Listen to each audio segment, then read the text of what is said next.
માં એક જગ્યાએ અમારો પ્રોગ્રામ એટલે મહાત્માજીએ રાખેલો, હકીકત બનેલું. એક મહાત્માજીએ હરદાસભાઈ प्रोग्राम राखेलो महात्मा जी आश्रम में. मैंने फोन करो, वो माया भाई बोल रहे हो? जी बापू. अरे हमको कुंभ में जाना है, वहां भंडारा करना है, 2 महीना वहां रुकना है, वहां हमारा भंडारा लगेगा कुंभ में, तो जरा भंडारा के लिए प्रोग्राम करना है. और मैं कहूं बापू तो हूँ मारा घरना तमने 11,000 આપીને હું આવી. એટલે અમે ગયા. એટલે હવે પ્રોગ્રામ અમે ચાલુ કર્યો. તો વચ્ચે વચ્ચે કોકના 5,000, કોકના 11,000, કોકના 10,000, કોકના લાખ, આવું વચ્ચે વચ્ચે આવે. એમાં એક ભાઈ બેઠેલા આવીને મને કે વૈશમાં મને કે કોઈ નામ નહીં બોલવાનું, આખી રેન્જ તૂટે છે સાંભળવાની. અરે મેં કીધું ભાઈ મૂળ પાયામાં મેં કીધું ડોનેશન છે, એના માટે જ પ્રોગ્રામ કર્યો છે. મેં કીધું તમે મેં કીધું પછી મારો પ્રોગ્રામ રાખજો ને, આપણે હળંગ લઈ લેવું. મને કે ખર્ચો કેટલો છે? મેં કીધું આ ગોયું છે જો સાંભળવા વાળો. મેં કીધું એ બાપુને ખબર. તો બાપુને કીધું કે બાપુ ખર્ચો કેટલો છે? અરે દેખો 50 आटा खांड का, 300 डब्बा गुल, 50 डब्बा घी, 100 डब्बा तेल.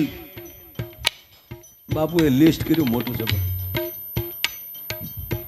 બોલો કે બાપુ 5 કરોડ કેમ નથી થતા? ચિંતા કરતા નહીં, प्रोग्राम चालू ही के राखो, बद्धोय मारा तरफ थी. ता तो बापू नी जटा छूटी गई. क्या बात है, करण का अवतार हो गया. हमको बापू जो हो गया. अरे अब बीच में कोई नहीं मने, चलो चालू कर दो. अरे मैं तो मौज में रहूं, तोड़ी नाख्યું, आनंद करायो. कुंभ वयो गयो પછી બાપુનો ફોન આવ્યો. मन के माया भाई आपका भी फोन नहीं लग रहा था. वो भाई बोला था वो कौन था? હજી નથી સીડ્યો. બોલો હજી બાપુ ને અમે બે ગોચી અને એ પછી 3 કુંભ વયા ગયા. બાપુ એકે કુંભમાં ન ગયા. બોલો એટલે એવું ન માનતા સમાજમાં બધા હોય. પણ મૂળ વાત ઉપર આવો યુવાન મિત્રો કે પ્રેમ આવો રાખજો. ભગવાન રામ ને દોડીને વયા જાય છે. રામાયણનો પ્રસિદ્ધ પ્રસંગ. અને લક્ષ્મણજીને ઝટકો લાગી જાય કે આ મારા બાપને શું થયું? મોટા ભાઈ, માલિક, સ્વામી, શું થયું આપને? આપ એટલા બધા ડરી ગયા? અને ત્યારે ભગવાન રામ એમ કહે છે કે હે લક્ષ્મણ, એ ઘાન ઘમંડ નભ ગરજત ઘોરા, એ પ્રિયા બીન દરપત મન મોરા, એ ઘાન ઘમંડ નભ ગરજત ઘોરા,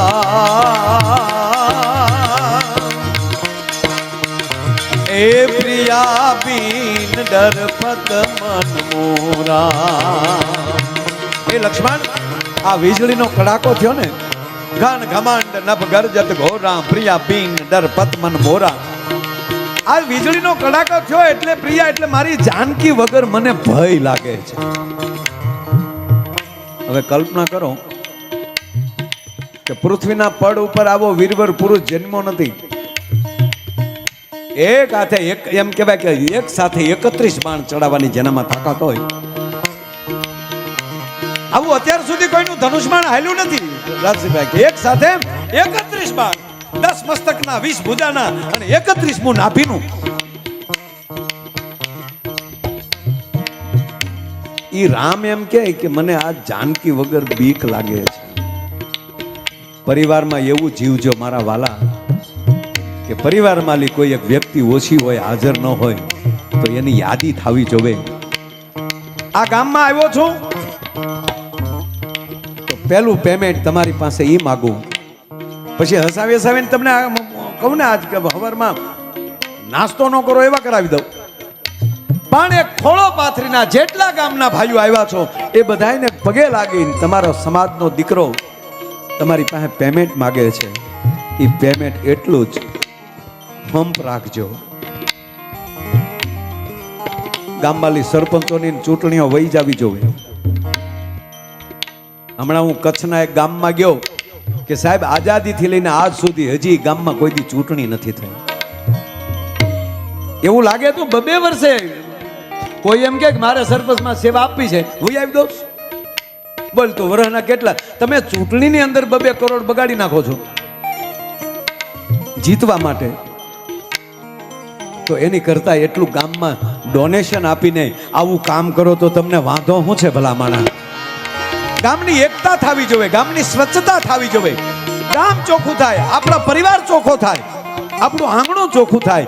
અને જે ચોખ્ખો માણા રહીને એની અંદર વિચારો ચોખ્ખા આવે, વિચારોથી પણ ચોખ્ખા થાય, એની અંદરથી ઈર્ષા વહી જવી જોઈએ. ભાગવત સાંભળ્યા પછી જો અંદર ઈર્ષા રહે ને તો એ ભાગવત સાંભળ્યું ન સાંભળ્યું કહેવાય ભલા માણસ. ભગવાન કૃષ્ણને નજીક વયો જાય માણસ, અને ભગવાન કૃષ્ણ કહે છે ધર્મ પરિત્યજ્ય. હે અર્જુન, તમામ ધર્મનો પરિત્યાગ કરીને તું મારે શરણે આવી જા. તું એક બન, તું સ્વચ્છ બન. ભગવાન કૃષ્ણએ સ્વચ્છતા બહુ કરી છે એટલે કહું છું. એને પહેલું વહેલું જ માં જળ સ્વચ્છતા અભિયાન જો કોઈએ કર્યું હોય ને તો એ મારા દ્વારકાધીશે કર્યું છે. કાળંદરી માંથી કાળી નાગને નાથવો એટલે શું? એમાંની ઝેરને કાઢી નાખવું, જે કાંઈ કચરો હોય એ કાઢી નાખવો.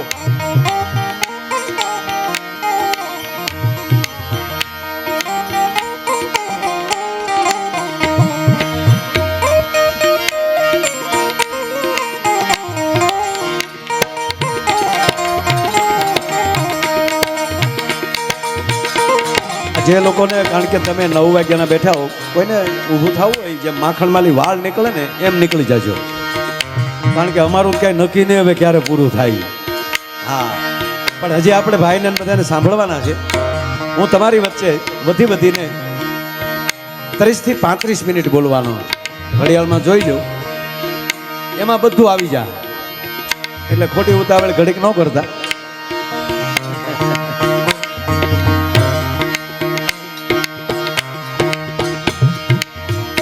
આ મેં તમને કીધું એ તો સમજાણું ને, એકતા તો રાખીએ કે નહીં?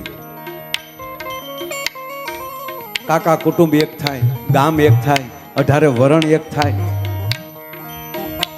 જાતિ ભાતિના વાડા તૂટે, અને સમાજનો નાનો માણા હોય એનો ટાટીઓ ખેંચીને પાડવા કરતા એનો હાથ પકડીને ઉપર લેતા, આપણી હારે લેતા શીખો, એને ભેગો કરો.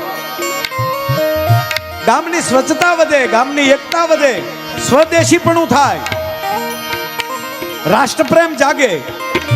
અને મારે 5મો મુદ્દો કેવો હોય પંચામૃતનો, તો ગામની અંદર આવી પર્યાવરણની જાળવણી થાય.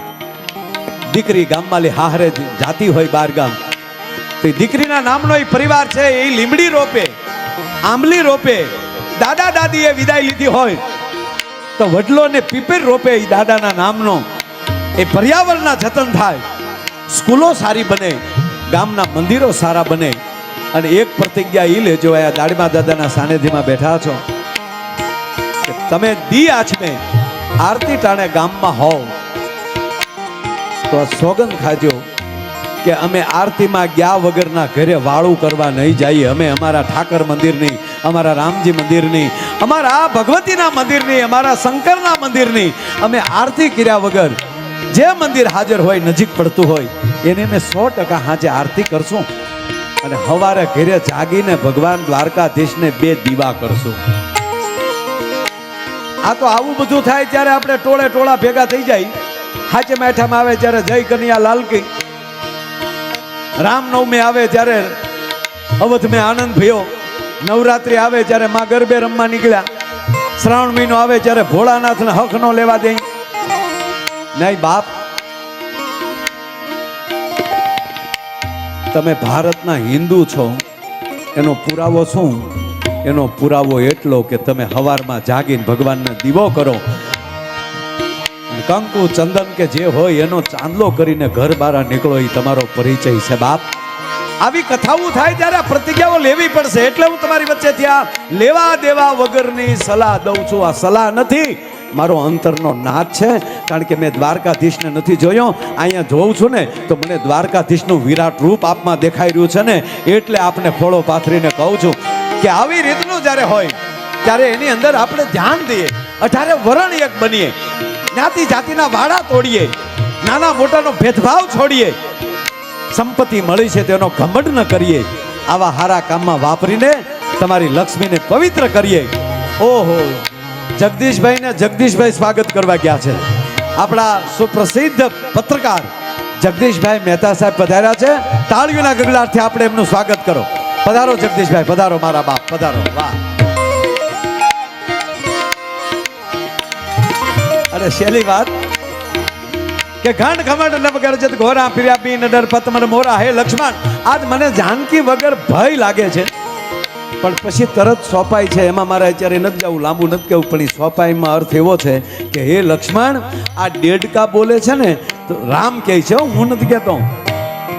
હીરાભાઈ, રામ એમ કહે છે કે હે લક્ષ્મણ, આ વાત સાવધાનથી સાંભળો. હે લક્ષ્મણ, આ દેડકા બોલે છે ને તો મને એવું લાગે છે જાણે વેદની રૂચાઓ બોલતી હોય. રામના કાન હોય ને તો દેડકાના અવાજમાંથી તે વેદ સંભળાતો હોય, અને આપણા કાન હોય તો ડ્રાવ ડ્રાવ થતું હોય.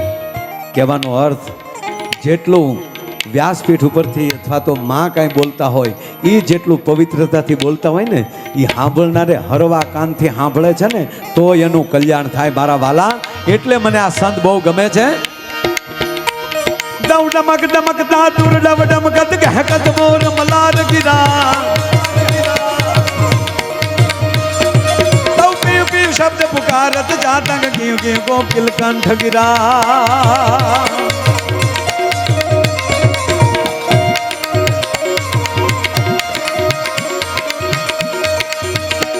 દમ ગડડ ગડડ ન બહોત ગડા ગંઠણ